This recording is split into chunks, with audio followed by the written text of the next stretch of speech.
India, every 5 day, fifth day got 1 billionaire.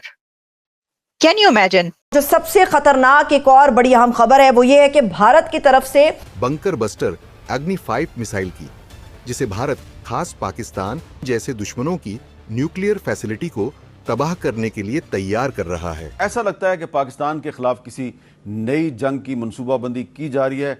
अग्नि 5 ICBM का bunker buster version India बनाने जा रहा है। 7,500 किलो का ये बंकर बस्टर बॉम्ब रहेगा। जम्मू कश्मीर की जो लड़कियां हैं वो अपने अच्छे लाइफस्टाइल के लिए हिंदू लड़कों को प्रेफर कर रही हैं। बिल्कुल, उनका लाइफस्टाइल चेंज हो जाए, ठीक है, और आगे जो उनकी आने वाली जनरेशन है ये भी है। और एक गलत बात ये है कि वो अपना जो मजहब छोड़ती हैं, सबसे बुरी बात है ये, ठीक है। आज तक मुसलमानों की चीखें निकल रही हैं।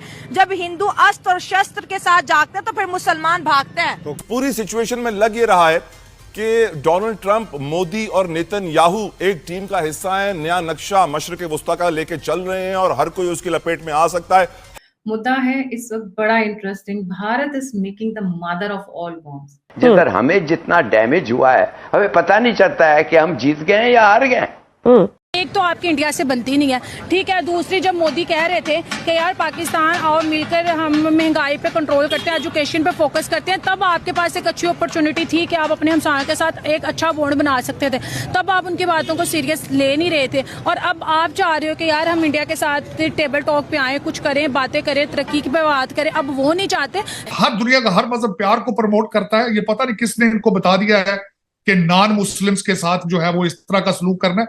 मेरे ख्याल में ये वाहिद कंट्री पाकिस्तान ही है जहां इस तरह के हालात है। और बताया जाता है कि ये मिसाइल जो है अगर ये दुश्मन के ऊपर डाल दिया जाए, 100 मीटर डीप जाके एक तरह से सारी फैसिलिटी दुश्मन की, उनके command centre, testing facility, nuclear जो भी उन्होंने रखा है, सब ध्वस्त हो जाएगा।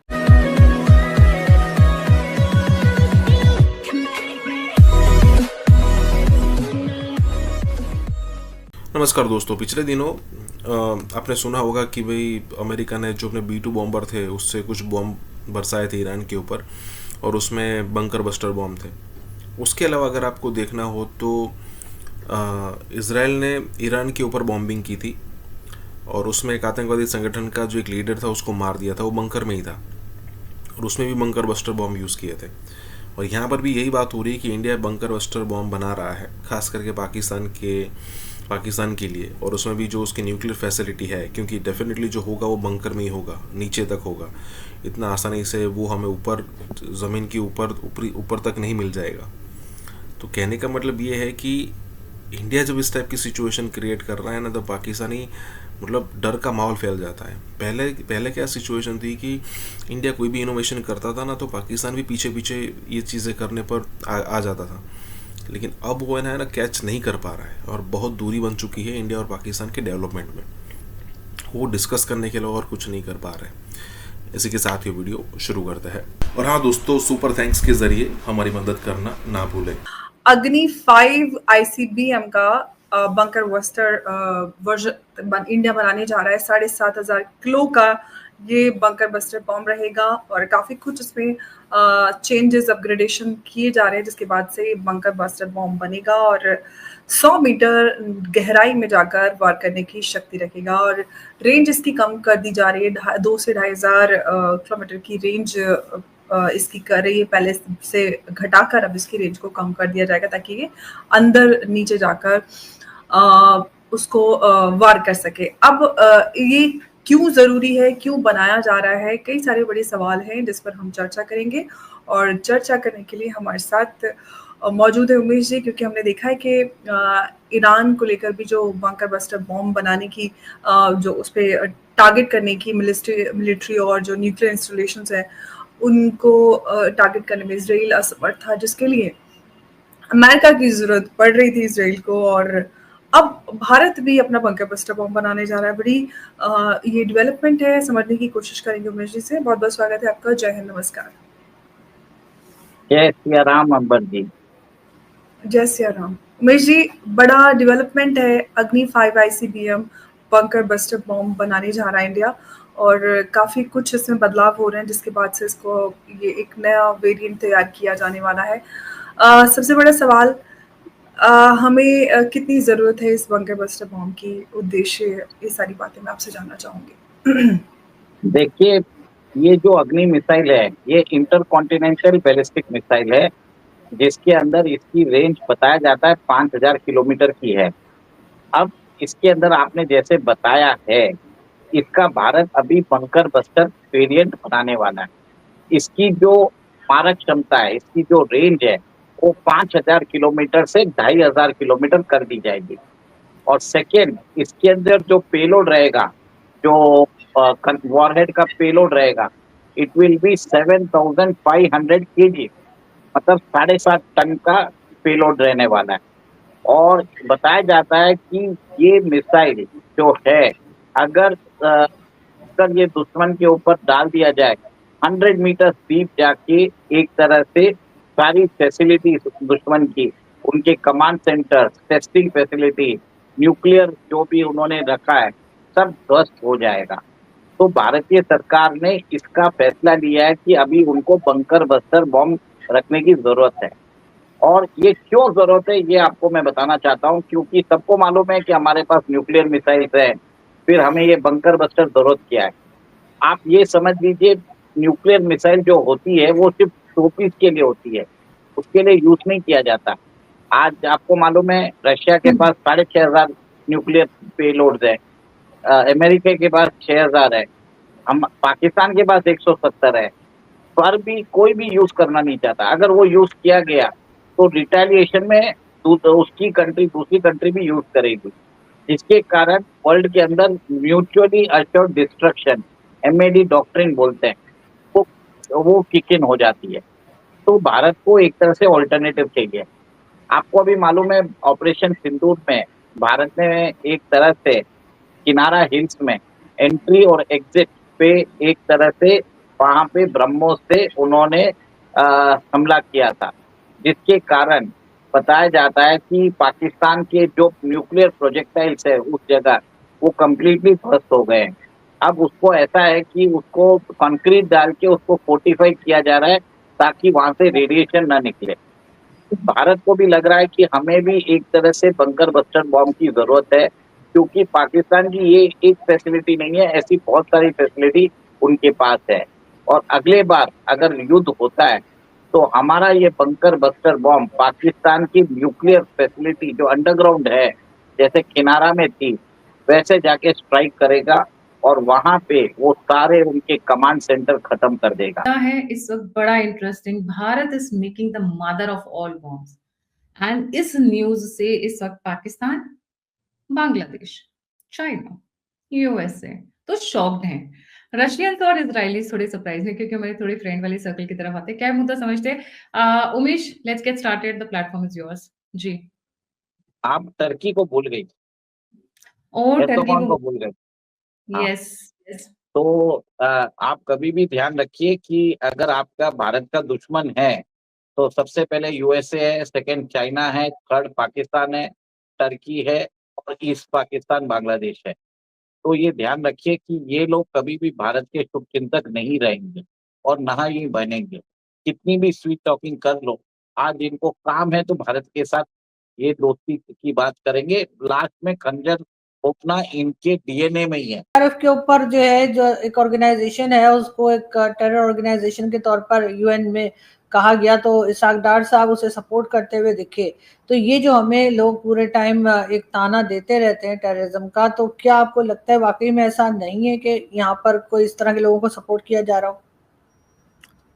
देखिए, मुख्तलिफ लेवल्स पे सपोर्ट तो मौजूद है। आप ये देखिए कि अभी यूनाइटेड नेशंस ने तो नहीं, लेकिन अभी ये 18 जुलाई को यूनाइटेड स्टेट्स ने द रेजिस्टेंस फ्रंट को एक टेररिस्ट ऑर्गेनाइजेशन डिक्लेयर कर दिया है। और उनके पास रिलायबल इंटेलिजेंस भी मौजूद है कि ये जो आउटफिट है ये कश्मीर में ऑपरेट कर रही है और इसको बाहर से भी सपोर्ट मिल रही है। और ये एक नई आउटफिट है, इसका अगर आप नाम भी देखें द रेजिस्टेंस फ्रंट, तो वो एक जो ट्रेडिशनल हमारे यहाँ इस तरह की जिहादी तंजीमें रही हैं, नाम भी मुख्तलिफ है, यानी एक उन्होंने सेकुलर टच देने की कोशिश की है नाम को। जैसे अब जैश मोहम्मद है या लश्कर तैयबा है, ये सारी जो है ये इनका एक ख़ास एक नोमेनक्लेचर होता था और उससे पता चलता था कि ये रिलीजियसली मोटिवेटेड ऑर्गेनाइजेशंस हैं, लेकिन इसको उन्होंने थोड़ा सा सेकुलराइज कर दिया है और इनकी जो टेक्निक्स हैं वो भी ज़रा डिफरेंट है। ये साइबर स्पेस में भी काम करते हैं, आर्टिफिशियल इंटेलिजेंस का इस्तेमाल करते हैं और कहते अपने आप को ये है कि हम प्योरली एक इंडिजिनस ऑर्गेनाइजेशन है, लेकिन ये और इंडिजिनस पता नहीं किस हद तक हैं या नहीं है, लेकिन बहरहाल एक्सटर्नल सपोर्ट इनको हासिल है, इनको फंडिंग होती है और ये लोग वहाँ पे कश्मीर में जो इंडियन एडमिनिस्ट्रेटेड कश्मीर है वहाँ पे ऑपरेट करते हैं। अच्छा, अब बात ये है कि ये 2019 अगस्त 2019 में जब इंडिया ने कश्मीर का एक जो स्टेटस था, जो सेमी ऑटोनोमस स्टेटस था, उसको ख़त्म किया, तो उसके बाद फिर ये वजूद में आई ये ऑर्गेनाइजेशन और जनवरी 2023 में इसको इंडिया ने एक टेररिस्ट ऑर्गेनाइजेशन डिक्लेयर किया और अभी जुलाई 2025 में अमेरिका ने भी कर दिया है और इंडिया की कोशिश ये है कि यूनाइटेड नेशंस भी इसे जो रेजोल्यूशन 1267 है उसमें ऐड करे, जिसमें कि ऑलरेडी 139 ऐसी ऑर्गेनाइजेशंस के नाम मौजूद हैं, ऑर्गेनाइजेशंस के और इंडिविजुअल्स के जो कि टेररिज्म में इन्वॉल्व हैं और ये सारी पाकिस्तान बेस्ड है। जी आरजू। लेकिन सर इतने मतलब फिर हम बिल्कुल सफेद झूठ जैसे कहते हैं, हम ऐसा कैसे कह देते हैं कि हमारे यहाँ तो कोई है ही नहीं और हमारे यहाँ सिर्फ ये एलिगेशंस है, इसलिए कि हम FATF में भी 4 बार जा चुके हैं। और आपके ख्याल से इन लोगों को अगर पता है कि FATF में क्यों गए तो इन चीज़ों को कंट्रोल क्यों नहीं किया जा रहा? करना नहीं चाहते या कर नहीं पा रहे? देखिए, अगर करना चाहें तो कर सकते हैं। एक बहुत बड़ी हमारे पास फौज है, बहुत बड़ा इंफ्रास्ट्रक्चर है इंटेलिजेंस का,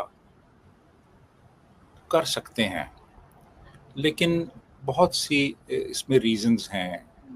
एक इसका हिस्टोरिकल बैकग्राउंड है, इंस्टीट्यूशनल बैकग्राउंड है, एक स्ट्रेटेजिक बैकग्राउंड है इसका कि हमने इन ऑर्गेनाइजेशंस को हमने रखा हुआ है ये लो इंटेंसिटी कॉन्फ्लिक्ट में और लो कॉस्ट ये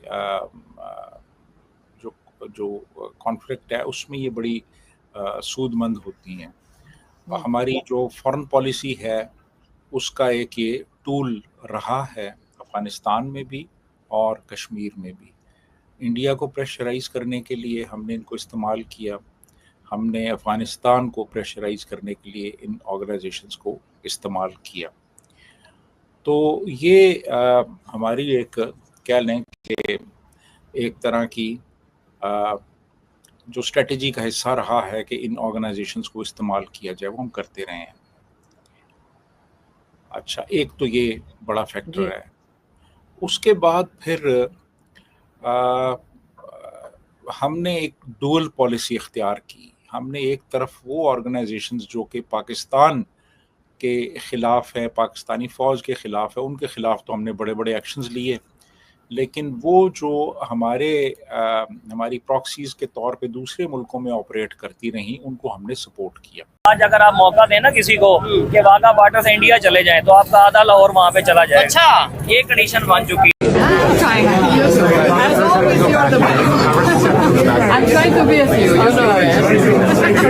आप जानते हैं कि जॉर्जिया मेलोनी बहुत बड़ी फैन है मोदी साहब की। वैसे तो हम इजराइल वगैरह पे बात करने की सोच ही रहे थे, लेकिन इतने में हमें नजर आ गए मोदी जी। और मोदी जी हमेशा की तरह इटली के प्राइम मिनिस्टर के साथ जो है उनका जैसे कहते हैं उनकी फोटोज आ रही हैं और बड़ी बातें की जा रही हैं। इसके बाद जॉर्जिया मेलोनी उनसे कहती हैं कि आप बेस्ट हैं, मैं आपकी तरह बनने की कोशिश कर रही हूँ। वो उनकी तरफ देखकर बाकायदा शर्मा रही है। अच्छा, इसकी एक और वजह, उन्हें ये पता है कि लोग इसके ऊपर कितना इसको वायरल करते हैं। बचपन से सिखाया यही गया है कि इंडिया हमारा दुश्मन है, इंडिया हमारा दुश्मन है। बस वो इंडिया दुश्मन के कहने पे इंडिया बहुत आगे निकल गया। चाइना दोस्ती के नाम पे बहुत आगे निकल गया और हम उधर ही मर गए। जॉर्जिया मेलोनी एंड मोदी साहब की मुलाकात हुई है, दोनों की दोस्ती को बहुत ज्यादा इम्पोर्टेंस दी जाती है। जॉर्जिया मेलोनी ने अपने इंस्टाग्राम पर फोटो शेयर किया है और वो एक ही फोटो है जो उन्होंने शेयर किया है और वो है जॉर्जिया मेलोनी की तस्वीर इंडिया के प्राइम मिनिस्टर नरेंद्र मोदी साहब के साथ। Civilian supremacy in Pakistan. Shame on you, Asamunir. Gidar, gidar, gidar. Shame on you, Asamunir. जैसे ही फील्ड मार्शल साहब की गाड़ी जो है वो होटल के करीब पहुंची तो वहां पर नारेबाजी शुरू हो गई, बहुत ही सख्त किस्म की। और उसके बाद देखा जा सकता है कि एक कोई नारेबाजी करने वाला जो टोला था वो फील्ड मार्शल के बिल्कुल जा पीछे पहुंचा। उसमें फील्ड मार्शल सामने आपको नजर भी आ रहे हैं और उन्होंने उनको कातिल कहा। अपने ही मुल्क के खिलाफ जो है उन्होंने जो है असला उठा लिया है। आइन हम ये जानते हैं कि हम ये तो पता है हमें कि मोदी साहब के साथ कोई भी सेल्फी लेता है, कोई भी पिक्चर उतरवाता है, कोई भी बात करता है तो वो वायरल।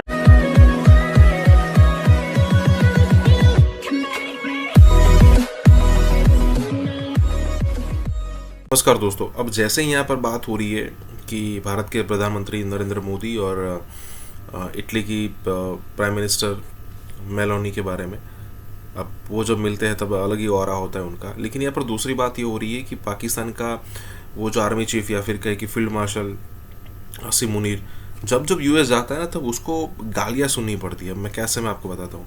इस वीडियो में आप देखोगे कि देखा आपने कि जैसे ही वो होटल पर गया तो वहाँ पर कई सारे पाकिस्तानी मौजूद थे और ये वो पाकिस्तानी है जिसने ये जो पाकिस्तानी आर्मी का जुल्म सहा है। मतलब आए दिन वो किसी को भी उठा लेते हैं। आज भी वही सिचुएशन चल रही है। जो उनके बीच में नहीं आएगा वो शांति से जी पाएगा। अगर उनको लगता है कि इससे हमें खतरा है तो उसको कभी भी उठा लिया जा सकता है। तो कहने का मतलब ये है कि आसिम मुनीर जब होटल जा रहा था तब अच्छे अच्छे बड़े बड़े शब्दों में उसका स्वागत किया गया। और ऐसा नहीं कि सिर्फ आसिम मुनीर, अगर मान लीजिए पाकिस्तान का प्रधानमंत्री, प्रेसिडेंट, कोई मंत्री जाता है तो लिटरली हूटिंग की जाती है और कई तो लिटरली गालियाँ देते हैं। आपको वो भी याद होगा पाकिस्तान का पूर्व आर्मी चीफ वो बाजवा जो था, उसका भी आपको याद होगा कि एक जगह पर बैठा था और एक अफगान वहाँ पर आया और उसने बड़ी जम के गालियाँ दी थी। इसी के साथ ये वीडियो शुरू करते हैं। और हाँ दोस्तों, सुपर थैंक्स के जरिए हमारी मदद करना ना भूलें। जॉर्जिया मेलोनी ने अपने इंस्टाग्राम पर फोटो शेयर किया है और वो एक ही फोटो है जो उन्होंने शेयर किया है और वो है जॉर्जिया मेलोनी की तस्वीर इंडिया के प्राइम मिनिस्टर नरेंद्र मोदी साहब के साथ। एग्जैक्टली तो देखिए, आप जानते हैं कि जॉर्जिया मेलोनी बहुत बड़ी फैन है मोदी साहब की और खास तौर पर हम ये जानते हैं कि हम ये तो पता है हमें कि मोदी साहब के साथ कोई भी सेल्फी लेता है, कोई भी पिक्चर उतरवाता है, कोई भी बात करता है तो वो वायरल होती है। लेकिन जॉर्जिया मेलोनी भी अपने सोशल मीडिया पर इससे मदद लेंगी हमें नहीं मालूम था, लेकिन अब हमें पता चल चुका है काफी अरसे से। क्योंकि इससे पहले भी जब उन्होंने सेल्फी ली थी तो वो सेल्फी उन्होंने अपने इंस्टाग्राम पर डाली थी जॉर्जिया मेलोनी ने और वो इतनी वायरल हुई थी और जॉर्जिया मेलोनी पीएम इटालिया के जो सब्सक्राइबर्स थे और इंस्टाग्राम पर जो उनके फैन क्लब था बहुत बढ़ गया था। तो लोग इसलिए भी इसको इस्तेमाल करते हैं, मोदी साहब के साथ कोई तस्वीर इसलिए भी उतरवाते हैं कि उन्हें पता है कि जब वो अपने सोशल मीडिया पर ये डालेंगे तो उनको कितने ज्यादा सब्सक्राइबर्स मिलेंगे। तो हमारा तो ख्याल ये कि कोई एक ऐसा मौका निकाला जाए कि हम भी मोदी साहब के साथ खड़े होकर कहीं पर कोई पिक्चर बनवा लें और अपने यूट्यूब पर डाल दें ताकि हमारे भी कोई 1 मिलियन सब्सक्राइबर्स यूट्यूब पर हो जाए, कोई थोड़ा जा फायदा हो जाए, कोई हमें हमारी इनकम में भी फायदा हो जाए और पॉपुलैरिटी में भी इजाफा हो जाए। तो देखिए, जॉर्जिया मेलोनी, हो सकता है कि उनका ये ख्याल ना होता हो भी सकता है कि उनका ये ख्याल हो, क्योंकि उन्होंने पहले जब वायरल हुई थी ना उनकी सेल्फी। वैसे तो हम इजराइल वगैरह पे बात करने की सोच ही रहे थे, लेकिन इतने में हमें नजर आ गए मोदी जी। और मोदी जी हमेशा की तरह इटली के प्राइम मिनिस्टर के साथ जो है उनका जैसे कहते हैं उनकी फोटोज आ रही हैं और बड़ी बातें की जा रही हैं। तो ये चल क्या रहा है G7 के बाद? हम यहाँ से शुरू करेंगे और बाकी टॉपिक्स पे जाते जाएंगे। तो सबसे पहले मैं कहाँ से शुरू करूँ? रोहित जी, आपसे शुरू करती हूँ। नहीं, आप गलत बोल रहे हैं। हाथ तो मोदी जी ने पकड़ा था, छोड़ा मेलोनी ने नहीं। वो मेलोनी ज्यादा हाथ में लाना चाह रही थी। हमारे मोदी जी पे आप ऐसी बात न करें, बड़े शरीफ आदमी। और दूसरी चीज ये कि कुछ, और इसकी फोटो भी मेलोनी ने ही अपने ट्विटर पे डाली, जिसको रीट्वीट किया प्राइम मिनिस्टर ने। वैसे अभी प्राइम मिनिस्टर साइप्रस में पहले थे, फिर Canada, now Croatia. And Croatia is very important क्योंकि इंडिया जो कॉरिडोर बना रहा है अपना, वो क्रोएशिया के थ्रू निकलने के चांसेस हैं, यूरोप जाने वाला कॉरिडोर। तो हमारा कुछ उसमें गेम होगा, नो डाउट। और ये corridor belt road initiative, CPEC, इन दोनों को काउंटर करेगा। सीपीईसी तो बहुत छोटी सी चीज है, it's very very small thing. ये यूरोप वाला कॉरिडोर जो है, ये बड़ा इंपॉर्टेंट है। और क्रोएशिया, जाग्रेब कैपिटल, एक तो वो फॉर्मर युगोस्लाव एरिया है, पहली चीज। दूसरी चीज, युगोस्लाविया को बोला जाता था link between east and the west. और युगोस्लाविया जो है, एक तरफ ग्रीस टर्की पड़ता है, दूसरी तरफ यूरोप पड़ता है। तो इस एरिया में प्राइम मिनिस्टर की प्रेजेंस बहुत इंपॉर्टेंट है। और दूसरी चीज, साइप्रस बहुत छोटा सा कंट्री है, 2 रात प्राइम मिनिस्टर ने स्टे किया। इसका मतलब कुछ बड़ी चीज हो रही है वहां पर। प्राइम मिनिस्टर 1 रात स्टे करना बड़ा होता है प्राइम मिनिस्टर के लिए, 2 रात स्टे करा। Let's see. And the prime minister still on the work. और हम लोग अब जल्दी इंटरनेशनल योगा डे 21 तारीख का, जिसको प्राइम मिनिस्टर कभी मिस नहीं करते, वो आएंगे। अभी 21 तारीख में 2-3 दिन बचे, तो प्राइम मिनिस्टर आएंगे अभी। और वो इंटरनेशनल योगा डे में पार्टिसिपेट करेंगे। Let's see what happens. अभी प्राइम मिनिस्टर का शेड्यूल काफी हेक्टिक दिख रहा है। बिल्कुल ऐसा ही है। लेकिन फखर, अगर मैं आपकी तरफ आऊं तो पाकिस्तान में हमेशा से इमरान खान के लिए एक कह लीजिए उनका कहीं भी बात बहुत ज्यादा सुनी जाती है। और आज हुसैन हक्कानी साहब ने भी अपने जो एक्स है या ट्विटर अकाउंट है, उस पर लिखा है इमरान खान के फॉलोअर्स को मुखातिब करके कि जी एब्सोल्युटली नॉट वो होता है जो पीएम मोदी ने कहा है अमेरिका को, वो नहीं जो इमरान खान ने कहा था। तो क्या कहेंगे आप? Thank you very much and good evening to everyone.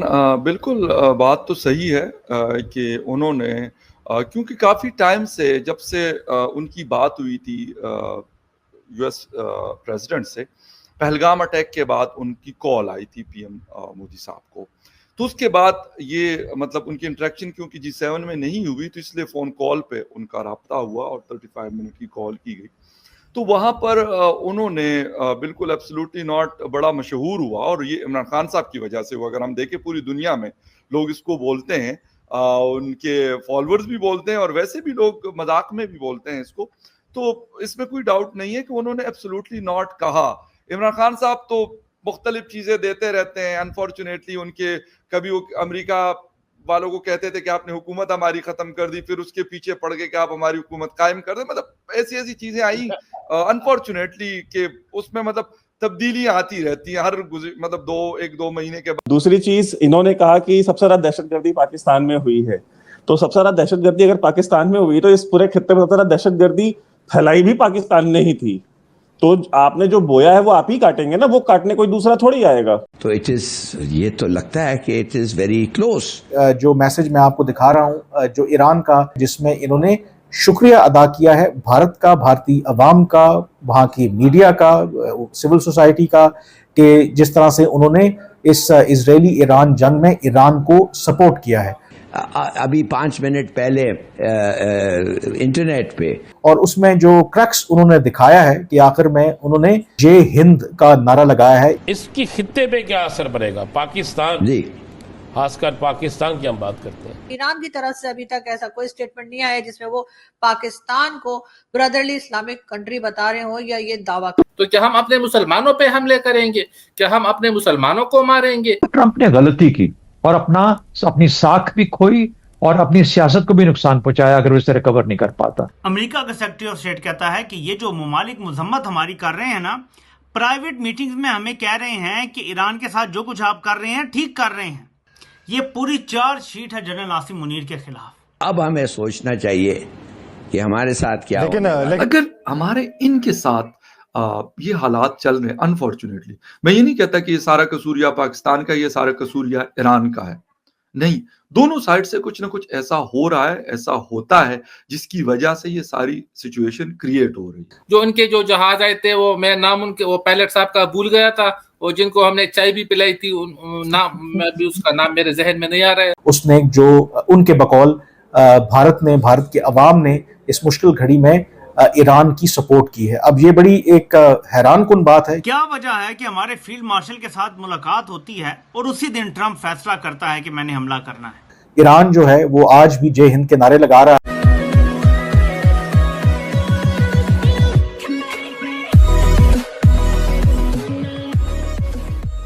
नमस्कार दोस्तों, अब यहाँ पर ईरान ने लिखा है जय हिंद जय ईरान। देखिए, ईरान को पता है कि भले ही दुनिया अगर दो खेमों में भी बढ़ जाए, कि एक तरफ हो गया मुस्लिम कंट्रीज़ और दूसरे खेमे में हो गए यूरोपियन कंट्रीज़ या फिर क्रिश्चियन कंट्रीज़, ठीक है, हमारा तो डायरेक्टली ऐसा कोई वॉर है नहीं अगर पाकिस्तान को छोड़ दे दो। अगर ऐसा भी होता है, फिर भी ईरान को पता है कि वो अकेला पड़ने वाला है, उतना आसान नहीं होगा उसके लिए, क्योंकि ये सिया सुन्नी वाली मैटर भी यहाँ पर सामने आ रही है।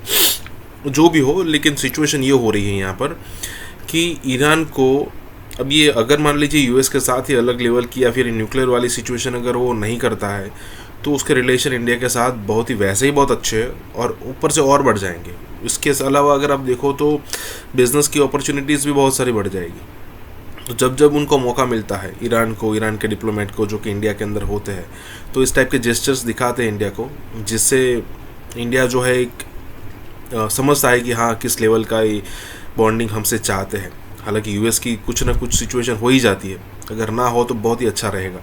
इसी के साथ ही वीडियो शुरू करते हैं।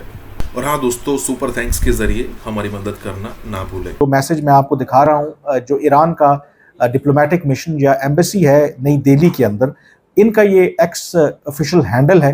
इन्होंने एक बयान जारी किया है जिसमें इन्होंने शुक्रिया अदा किया है भारत का, भारतीय अवाम का, वहाँ की मीडिया का, सिविल सोसाइटी का, कि जिस तरह से उन्होंने इस इजरायली ईरान जंग में ईरान को सपोर्ट किया है।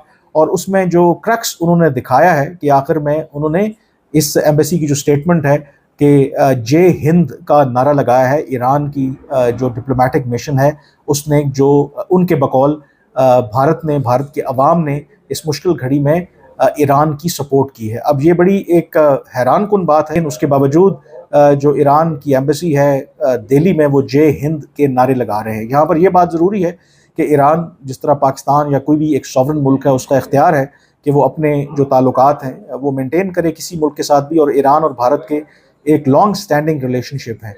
लेकिन यही यहाँ पर अहम नुक्ता है, जब पाकिस्तान के हवाले से लोग एतराज़ करते हैं पाकिस्तान की पॉलिसी पर कि आखिर हम क्यों अमेरिका के साथ इंगेज कर रहे थे, कि कैसे मौके के ऊपर जब अमेरिका ईरान के खिलाफ इन हमलों में बाकायदा तौर पर शरीक था। अगर हमारे इनके साथ ये हालात चल रहे हैं, अनफॉर्चुनेटली, मैं ये नहीं कहता कि ये सारा कसूर या पाकिस्तान का, ये सारा कसूर या ईरान का है, नहीं, दोनों साइड से कुछ ना कुछ ऐसा हो रहा है, ऐसा होता है जिसकी वजह से ये सारी सिचुएशन क्रिएट हो रही है।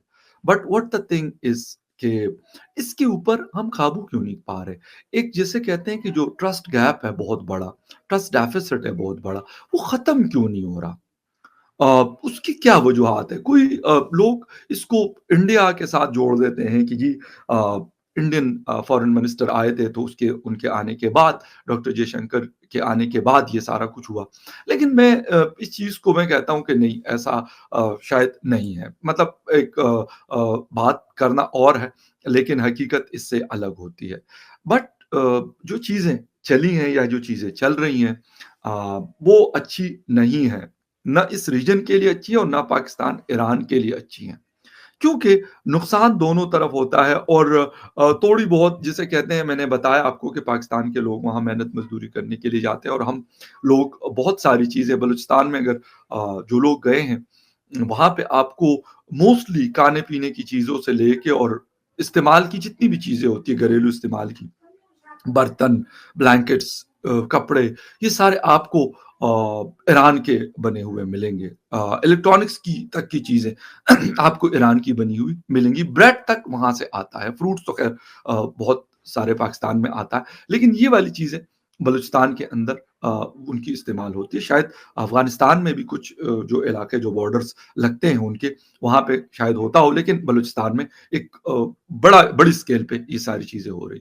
तो बजाय इसके कि हम ताल्लुकात को बेहतर करें, आखिर ये कौन लोग हैं जो ये सारा कुछ कर रहे हैं? मतलब 9 लोगों को किसी जगह पे मारना कोई मामूली बात नहीं है। और सबसे बड़ी बात ये है कि जब थोड़ी-सी टेंशन कूल डाउन हुई है, उस दिन ये वाक़या हुआ है। ये बात बड़ी हैरानकुन और परेशानकुन है। यानी इसका मतलब है कि जो हालात थोड़ा सँभला पा रहे थे, उसको दोबारा से ख़राब करने की कोशिश भी हो रही है। दूसरी बात, मैंने कहा कि हमारे आपस में ट्रस्ट डेफ़िसिट भी बहुत ज़्यादा है। अगर ट्रस्ट होता तो फिर शायद आपस में बात की जाती, या और मसले मसाइल जिस तरह बाकी दुनिया में होता है। इंडिया कनाडा का हमने देखा, वो टेंशन तो खैर बहुत बड़ा, लेकिन अमेरिका इंडिया का हमने देखा तो उसको उन्होंने आपस में, जिसे कहते हैं कि म्यूचुअल अंडरस्टैंडिंग से, उन चीज़ों को बहुत हद तक जिसे कहते हैं कि वो कूल डाउन किया, यानी उसको बहुत ज़्यादा बढ़ने नहीं दिया गया। ये चीज़ें हम पाकिस्तान या फिर ईरान या फिर अफ़गानिस्तान हम क्यों नहीं कर पा रहे? ये बड़ा एक सवाल है, बहुत एक इम्पोर्टेंट चीज़ है कि हम इसमें कामयाब क्यों नहीं होते? अनफॉर्च्यूनेटली सबको एक अच्छी नेबरिंगहुड की ज़रूरत है, लेकिन अफ़सोस के साथ कि ऐसा हो नहीं पा रहा, और शायद हम और लोगों को जो ये ख़राब करना चाहते हैं, इसमें मज़ीद बदतरी लेके आना चाहते हैं, उनको मौक़े देते हैं। पाकिस्तान के मतलब फ़ोर्सेस के भी बहुत सारे लोग बलूचिस्तान साइड पे मौजूद है, इसी तरीके से ईरान साइड पे भी उनकी फ़ोर्सेस, उनकी इंटेलिजेंस मौजूद होती है। फिर उसके बाद इस तरह की चीज़ों का होना बहुत अफ़सोसनाक है। लेकिन और ये तब तक होता रहेगा जब तक एक दूसरे के साथ ये जो ट्रस्ट का मसला है, जो ट्रस्ट का फुक़दान है, ये ख़त्म नहीं होता या कम नहीं होता।